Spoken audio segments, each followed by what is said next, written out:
wada'a bida'watil jahiliyah, dan mereka menolak nasib ketika takdir kematian datang kepada keluarga mereka. Jadi kalau pasal nangis wajar. Jangankan kita yang awam, jangankan kita yang tak mengerti baca tulis Al-Quran, salah satu orang yang hidup di zaman Nabi, berjumpa dengan Nabi, hafal Al-Quran, siapa dia? Umar bin Khattab. Lihatlah Umar bin Khattab, ketika dia mendengar bahwa Nabi meninggal dunia, apakah Umar mengucapkan inna lillahi wa inna ilaihi raji'un? Tidak. Buka dalam histori sejarah Umar bin Khattab. Ketika Nabi meninggal dunia, Umar tak lupa ayat innalillah. Dia mencabut pedang. Apa kata Umar? Yang ngomong Muhammad mati, ku tebang batang lehernya. Yang ngomong Muhammad mati, ku tebas batang lehernya. Tak ada orang yang berani dengan Umar.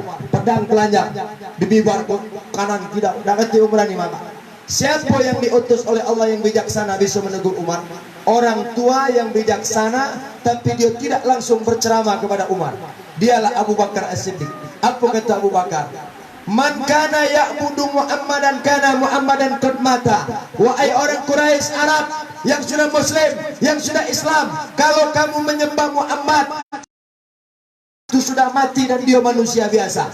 Man kana ya'budullahu innallaha hayyun la yamut. Tapi kalau kamu hari ini menyembah Allah, Allah tidak akan pernah mati dan dia akan selalu hidup. Omongan itu pendek Pak, cuman pedas di hati Umar. Yang nyembah Muhammad hari ini, ingat Muhammad sudah mati. Tapi kalau kamu nyembah Allah, Allah tidak akan pernah mati dan dia akan selalu hidup. Nah itu kesempatan untuk Umar terlepas pedang. Artinya apa? Siapa nyembah bini, bini bakal mati. Siapa nyembah laki, laki akan mati. Aku laki-laki kan lebih hidup, kacangnya mati. Maka kita jengok, nyembah bini-bini mati, nyembah laki-laki mati, nyembah jabatan-jabatan hilang. Tapi man kana ya'budullah innallaha hayyun la yamut. Tapi kalau yang kau sembah Allah, Allah tidak akan pernah mati. Terlepas pedang Umar. Orang yang hafal Quran be pacak lupa pasal mati, apalagi kita orang yang awam. Jadi kalau ibu nyengok ada kawan gitu lakinya mati dia nangis, jangan diceramah. Jangan diceramah, tidak kenal ceramah, kita balik ceramah. Oh ya lah, lakiku mati, sabar be. Kau tunggu lah lakiku mati, kau nyengok ada nyengoknya. Artinya apa? Tidak baca dia kenal ceramah. Artinya apa? Ada pasal hati gitu ini yang sulit untuk menerima kebenaran. Tunggu pada masa. Biarkan air mata dia menangis. Biarkan. Kenapa? Nabi Muhammad SAW ketika anaknya laki-laki namanya Ibrahim, umurnya 17 bulan, meninggal dunia. Hatta wasala min lihiyati, sampai basah jenggot Nabi. Lembab basah. Jenggot Nabi lebat basah saking deras air mata itu. Tigolai uban di jenggot Nabi. Maka kalau kamu nyengok gitu, Nabi itu pacak dihitung sepanjang umur 63 tahun, jenggotnya uban 3 helai, rambutnya 3 helai. Buka dalam surah An-Nabawi, 3 ekor uban. Itu Nabi. Jadi mana ada orang memimpi bertemu Nabi, aku bertemu Nabi macam mana? Putih dan jenggotnya belis tu.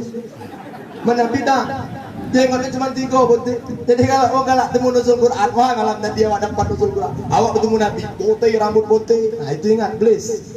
Nabi itu tidak tegolan. Kita ngapa? Maka dalam satu hadis tak boleh narik uban. Narik uban. Ngapa tak boleh narik uban? Karena uban ini bakal jadi cahaya. Bapak buka. Kalau nak baca hadis, jangan bapak baca hadis. Baca penjelasan hadis. Apa hubungan uban dengan cahaya? Uban cahaya. Ketik sambut paut. Tapi apa maksudnya uban ini bakal nimbul kecahayaan nanti ketika di padang mahsyar? Artinya apa Pak? Uban tak boleh dicabut. Dalam satu hadis riwayat itu disyarah kan? Ini bukan gari, berarti mengubat bercahaya aku lagi. Nah uban kalau kamu tuh ujung-ujung dulu. Bukan ubannya itu. Aman kita berubat, itu maksud. Berkacau gitu. Nyingok rambut lah ubat. Lah tua. Jadi menyolat tuanya bakal ingat amal, bakal ingat mati. Karena bakal ingat matinya banyak amal yang jadi cahaya dia di akhirat jadi. Nah itu maksud. Ini jangan gitu nyingok perkara ubat. Pasal basah jenggot Nabi. Artinya deras air mata Nabi ketika anaknya mati. Apa kata para sahabat? Aman tardo ya Rasulullah. Apa kawan tak redo ya Rasulullah anak kawan mati? Apa kata Nabi? Rodi itu aku redo. Kenapa kau menangis? Kata Nabi, ini bukan tangisan penyesalan, tapi ini adalah tangisan kasih sayang. Sayang kita bukti air mata menetes. Nabi sayang dengan anak, maka dia menangis. Maka kalau menangis tandanya sayang. Jadi menangis tak apa, jangan dengan tam nelik nangis. Justru kita curiga laki mati bini dan bini. Kalau dia netes air mata, sudah sewajarnya. Air mata bukti kasih saya. Siapa lagi? Nabi melihat Sayyidina Hamzah mati terbunuh, diambil jantungnya oleh Hindun, netes air mata Nabi berderai. Nabi datang ke Baqi, Nabi melihat para syuhada yang mati di Baqi, menetes air mata Nabi. Jadi pasal mati ini Pak, air mata bukti kalau kita saya. Bininya mati, tangis kan? Tangis, tapi ingat jangan sumpah serapah. Ngapo bini aku, ngapo nak bini bang tu, bini gawat yang jatah. Tidak baca kita nak ngurang jatah. Jadi artinya kalau kita tengok mati dalam diri kita, balak musibah, tidak kata Pak wong tak tertimpa balak mati, tidak kata. Jadi sehebat-hebat sepakam-pakam wong, bakal balaknya bertemu yang macam ini. Naso saja. Jadi kalau seandainya almarhumah ini betul dalam riwayat cerita yang aku dapat di telingaku beberapa hari ini, meninggal gara-gara melahir, pasal melahir walaupun setelah melahir 2 tahun setelah melahir, tapi asbabnya setelah melahir. Bapak baca dalam fikih, orang yang salah satunya mati dibilang syahid ketika dia mati dalam melahirkan. Artinya orang mati melahir, dia berjuangkan dalam lahir dia, akhirnya setelah melahir baik dia mati ketika melahir maupun mati setelah melahir, tapi asbabnya gara-gara lahiran. Yang suami jangan bersedih, yang anak jangan menangis. Mudah-mudahan doa kita sampai kepada dia, cahaya alam kuburnya akan dilapangkan oleh Allah. Nah tinggal kita berpikir yang hidup ini. Kalau yang mati sudah, aku tahu bukan aku nak ngomong sudah, Ustaz ni baca ni atau yang sudah pasal ni tak baca lagi. Netes banyu mata tidak baca, yang hidup balik, yang mati balik hidup, yang hidup bakal mati tidak baca, yang sakit bakal sehat, yang sehat bakal sembuh tidak baca. Allah kalau ngatur. Jadi tidak kata lagi nak dicakap. Pasal ceramah nak nenangkan hati, kegelisahan hati kita. Pasal mati ini yang membuat kita risau, yang membuat hati kita gelisah. Ujian bukan hanya pasal kematian. Walana baluakum bi khairi wasarri. Kami akan uji kamu kata Allah dengan kesenangan dan kebaikan. Bukan cuma mati ujian, hidup pun juga ujian untuk hidup. Bukan cuma mati ujian, hidup juga ujian untuk hidup. Jadi sekarang tinggal kita mikir yang bakal nak mati.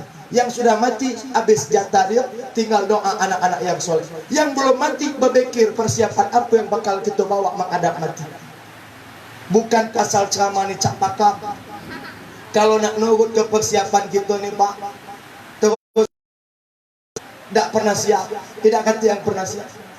Maka kita sering berdoa dalam doa-doa kita, minta mati dalam keadaan husnul khotimah. Itu baik. Maka perkara-perkara yang nak ngantar mati husnul khotimah ini tergantung di mana daman kita jalan duduk. Yang kita perjuangkan, marbot berjuang mencuri ke masjid, tahu-tahu mati dalam masjid, mati dalam keadaan profesi dia. Pedagang lagi berjualan, mati dalam dagangan. Jangan kamu pikir pedagang itu mati dalam dagangan, dia tak dapat mati dalam berkah. Dia mencari pedagang ke pasar. Fa iza qadaita shalah fantasiru fil ardi wabtaghu min fadlillah. Kalau sudah kau dirikan salat bertebar kau di atas muka bumi, cari rezeki Allah. Mencari rezeki juga tanggung jawab kita kepala rumah tangga. Artinya kalau dia mati dalam dagang, dia juga mati dalam keadaan husnul khotimah. Jadi jangan mudah nyengok uang. Ayo ngapa tuh mati dah ngapa jualan es. Oh dah padek mati lah udah mati. Mentang-mentang mati dalam jualan es, kau tuh ngomong tidak padek, dia nyari nafkah. Nah justru yang mati di rumah yang ngekejut, nah itu yang bahaya. Mati di mana dia? Tempat-tempat yang kita anggap mencari ibadah, berjuang, pati, bahwa di situ juga disebut wabi'a bi husnul khatimah. Tempat. Kapan sudah mati mak tidak kata. Maka ada anak, ada bini, ada menantu, ada mertua. Kapan ajal sudah datang, renggut nyawa. Yang paling terpenting bukan seberapa banyak harta waris yang kau tinggal. Itu yang penting. Harta waris nih, berapa banyak yang kau tinggal, tapi berapa banyak agama yang kau masukkan ke dalam otak anak kita. Jadi kita jangan Pak sekali-kali maaf cakap gitu, sepelekan pasal agama. Asa pengkak hati kepala anak tak kata agama dalam otak mereka. Tidak kata guna sawit terjual 100 paket, tidak kata guna kebun para terjual 10 bidang. Sementara kita tidak ngirimkan doa gitu ke dalam lubang kubur. Apa lagi yang nak dicari? Pakaian hebat hari ini akan berubah, jilbab mahal akan berubah. Semua kita seragam, tak ada seragam di hari itu kecuali ajal datang merenggutnya. Peci gitu, mana peci pakam, mana tidak bertemu. Mana surban badai, tidak bertemu. Mana jilbab bagus, segala merek jilbab tak kacak terpakai ban batik. Robani, Kemko, Zoya, Elzata, apa lagi merek jilbab. So batik-batik yang bakam-bakam, celana-celana dasar, sepan-sepan legging, lepis, jeans, akan terpakai lagi. 3 helai kain kapan untuk lanang, 5 helai kain kapan untuk betina. Jadi kapan sudah datang masanya, masuk dalam lubang kubur. Apa yang dikatakan lubang kubur? Ini yang kutunggu selama kau. Kola yang kutunggu. Apa? Tanah bercakap. Nyo kalah somo, keneng agam nak nyentuh. Keneng agam nak nyentuh tanah. Mati kau je tanah depit. Masuk dia ke dalam lubang. Hari ini kebebasan. Pak, aku berapa kali ngomong demi mimbar Jumat masjid kita situ. Berapa kali aku cakap. Yang paling terpenting syukurnya kita Muslim hari ini Allah berikan kebebasan untuk kita. Semayang laju, dah galak sudah. Nak puasa mantap, ngan puasa lajulah. Tapi ingat kata Allah, fa innaka mayitun, kau akan menjadi mayat. Kapan sudah masuk ke lubang itu, masuk ke jago itu, tidak katik yang kocak kamu jimat. Kelam, tidak katik binti, tidak katik kawan. Mugola kuburan kita sebelah dengan kuburan mertua. Mugola kuburan kita sebelahan dengan anak. Tak katik bedah di lubang kubur. Katik jendela kaman kau.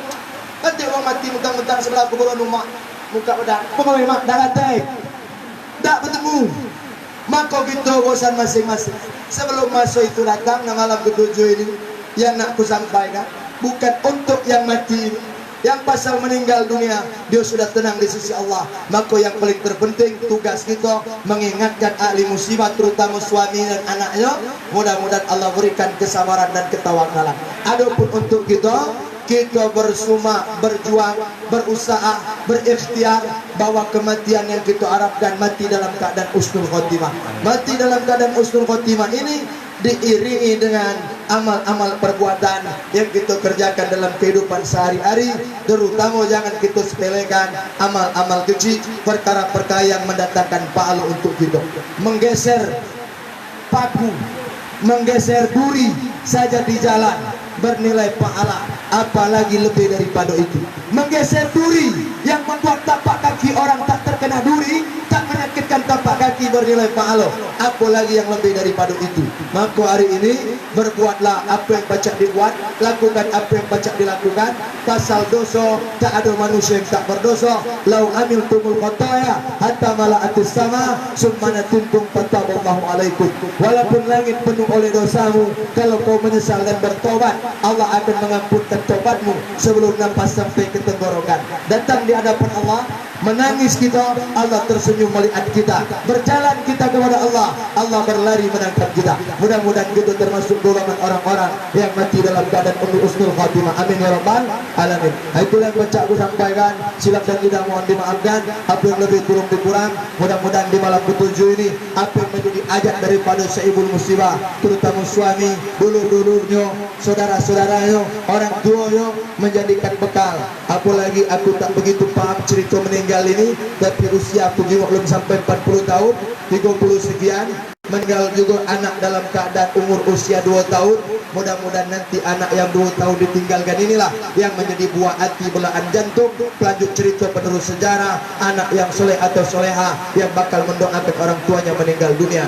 Pasal bapak mak kita mati, jangan sampai tak kirimkan doa. Dia menunggu di lubang kubur. Dia menunggu di lubang kubur. Yang dia tunggu bukan siraman kembang. Ingat gue, yang dulur adiknya, yang kakaknya, yang amaknya, yang bapaknya, terutama orang-orang yang dekat dengan almarhumah, yang dia tunggu bukan taburan bunga di pucuk kubur dia, tapi yang dia tunggu doa-doa gitu. Doa-doa. Maka kata orang Jawa, setiap malam Jumat nunggu masuk kuburan, ruh-ruh menunggu untuk didoakan. Maka doakan mereka. Banyak orang Jawa di sini. Banyak orang Jawa sini. Apa kata orang Jawa? Saben malam Jumat ahli kubur mulai neng umah kanggo jaluk lunga wacan Quran lan sak kalimat, lamun ora dikirimi banjur balik meremes milih balik neng kuburan mangku tangan petangisan. Tiap malam Jumat yang dikubur sih kok menuju ulama tanah Jawa balik dia nyengok di rumah kau ada tak yang doa dia. Kapag tumingo, nakatir no, si ko nonton Liga Dangdut, si ko nonton Dangdut Indonesia, selesai. Nyamulong mapangkutangan tetangisan kan doa tak sampai. Maka kau kirim doa tu baik-baik, jangan sampai yang mati teman menderita. Dia tinggalkan harta, dia tinggalkan kekayaan, dia tinggalkan kemewahan, tapi dia sendiri di alam barzah tak ada doa yang sampai. Mudah-mudahan doa malam ketujuh ini sampailah ke lubang kubur alam barzah almarhumah yang meninggal dunia. Amin ya rabbal alamin. Astaghfirullahaladzim wa atubu ilaih. Wassalamualaikum warahmatullahi wabarakatuh.